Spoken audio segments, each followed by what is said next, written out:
Shadow लगा है, इसका मतलब उनका संबंध इंडिया से है। आज भी इंडोनेशिया के लोग कहते हैं महाराज कि हमारे पूर्वज जो है भारत के लोग हैं।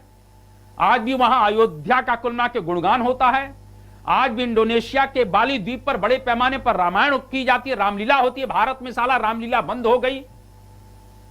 सेकुलर बनने के चक्कर में भारत में रामलीला बंद हो गई।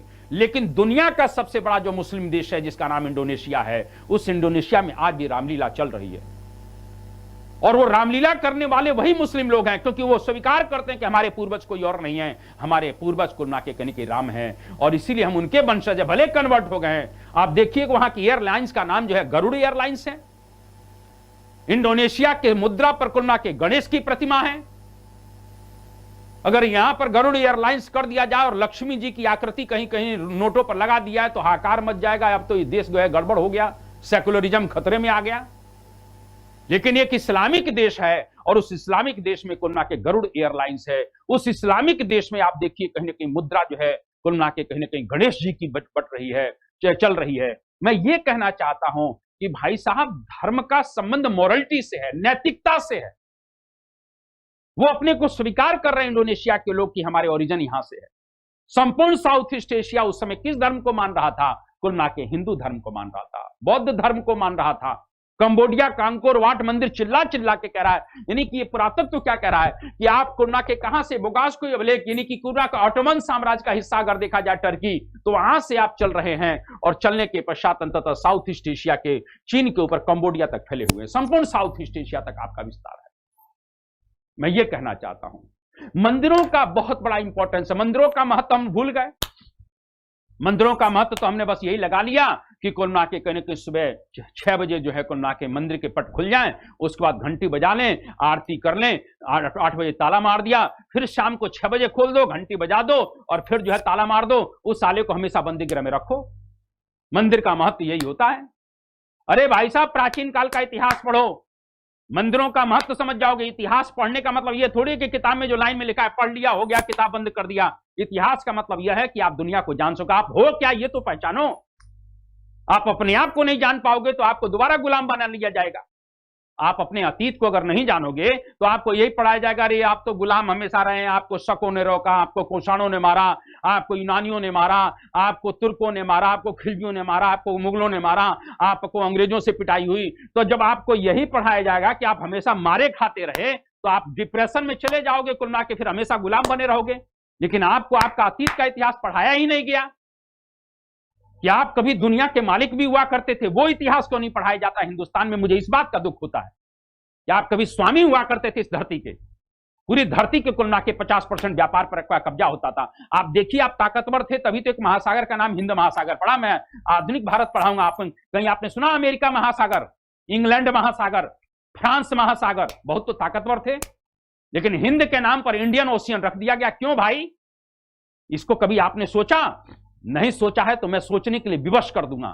मॉडर्न इंडिया में आने दीजिए, मैं आग लगा दूंगा इस बात को। मैं आपको कहना चाहता हूं अभी एंशिएंट में थोड़ी गर्मी कम रहेगी, मेडावल में गर्मी बढ़ा दूंगा और मॉडर्न तक आते आते आपके कपड़े गर्मी के मारे फड़वा दूंगा।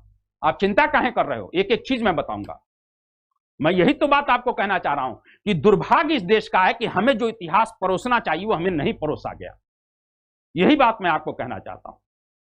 कहीं ना कहीं अगर इस बात को तो मंदिरों का महत्व मैं बता रहा था। अब मंदिरों के महत्व की अगर बात हम लोग करें,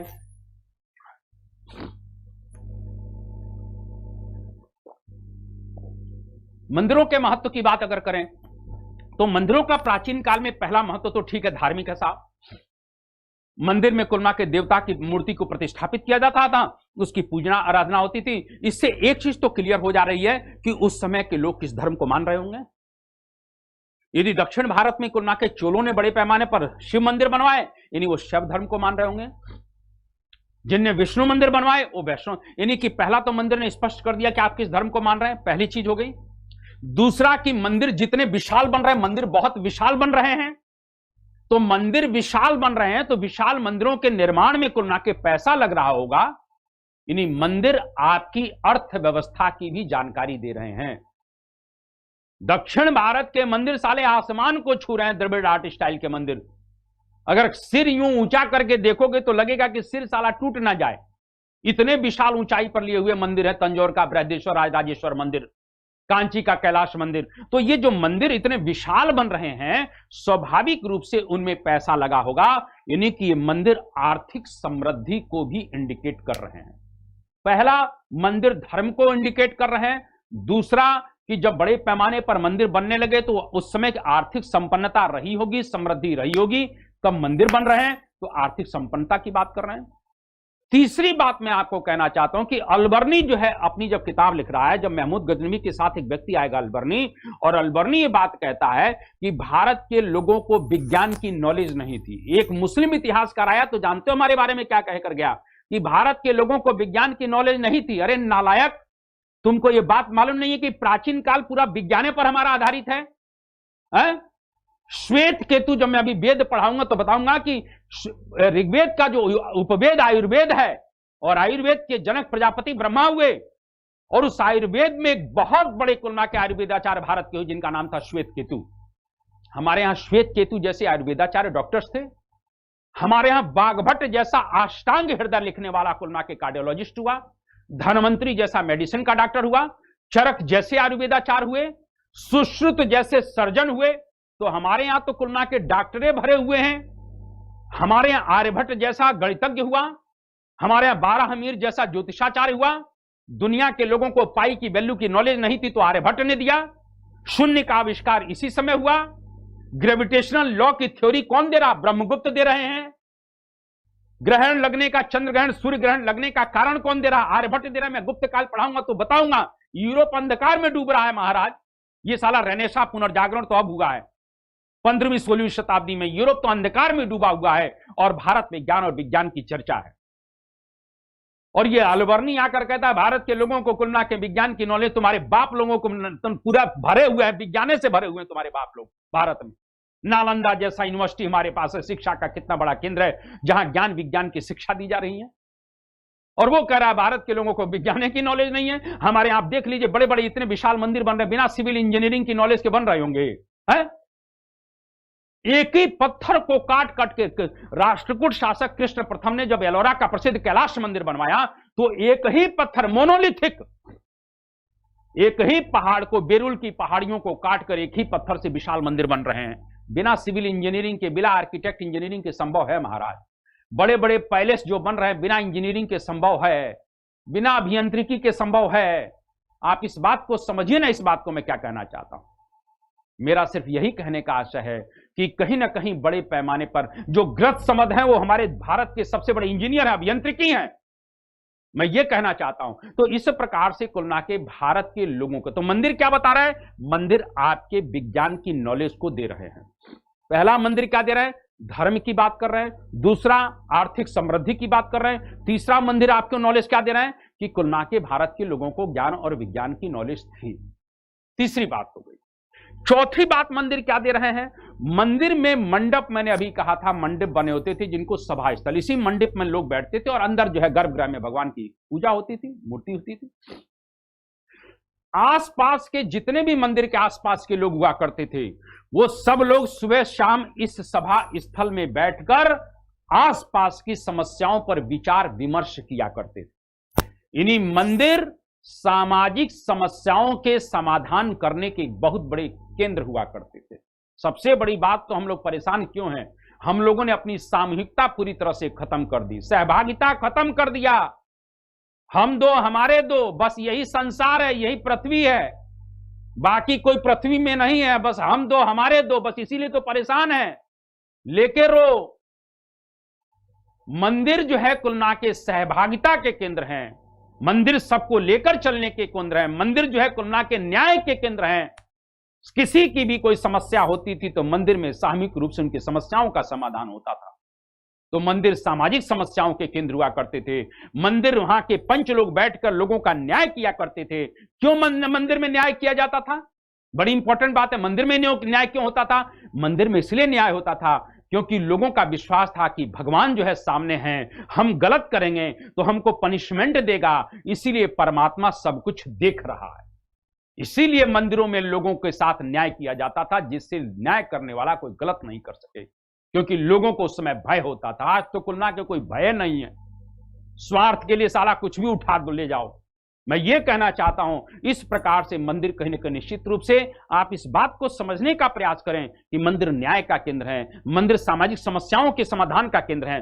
और क्या मंदिर कर रहे हैं यह भी हमारे लिए जानना जरूरी है। मंदिर नृत्य और संगीत का केंद्र है।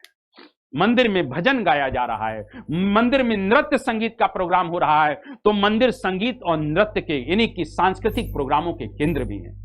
मंदिर और क्या कर रहे हैं? मंदिर पाठशाला है, मंदिर शिक्षा के केंद्र हुआ करते थे। आप इस बात को समझिए यार, तो मंदिर शिक्षा का काम कर रहे हैं। और क्या मंदिर कर रहे हैं? मंदिर आसपास, मंदिर के पास जमीनें हुआ करती थी, उस जमीनों पर लोग काम किया करते थे, क्योंकि मंदिर को ब्रह्मदेव जमीन दी जाती थी। उन जमीनों पर लोग बैठकर, उन जमीनों पर लोग काम करते थे और वहां से अपनी जीविका चलाते थे। यानी मंदिर जीविकोपार्जन के केंद्र भी हुआ करते थे।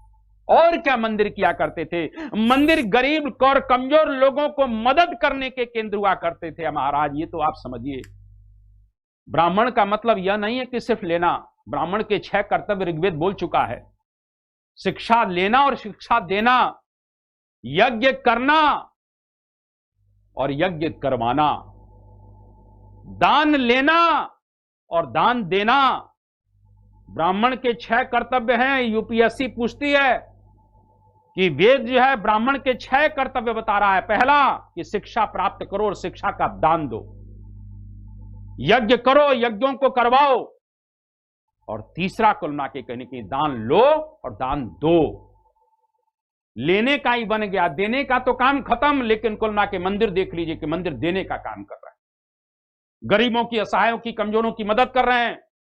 मंदिर बैंकिंग व्यवस्था का काम कर रहे हैं यार, लोगों को कहीं ना कहीं मदद करते हैं, बैंकिंग व्यवस्था का काम मंदिर कर रहे हैं। इतनी लाइनें साला यूपीएससी में आ जाए, भारत में मंदिरों का महत्व सब लिख डालना है। मंदिर कुल मिला के धार्मिक व्यवस्था के केंद्र हैं, आर्थिक समृद्धि के केंद्र हैं, विज्ञान और तकनीकी की जानकारी देते हैं, सामाजिक समस्याओं के समाधान का केंद्र हैं, न्याय व्यवस्था का केंद्र हैं, कुल मिला के लोगों के रोजगार उपार्जन का केंद्र है। इस प्रकार से बैंकिंग व्यवस्था का काम करते हैं, शिक्षा के केंद्र है। इस तरह से मंदिरों का प्राचीन भारत में इतना बड़ा महत्व रहा है, हम वो सब महत्व भूल गए। तो इस प्रकार से मैं ये कहना चाहता हूं कि थोड़ा सा हम लोग और आगे बात को बढ़ाएं और कहीं ना कहीं आगे अब चला जाए। यहां पर आते हैं, स्तूप वगैरह तो सब हो गया है, अब थोड़ा हम लोग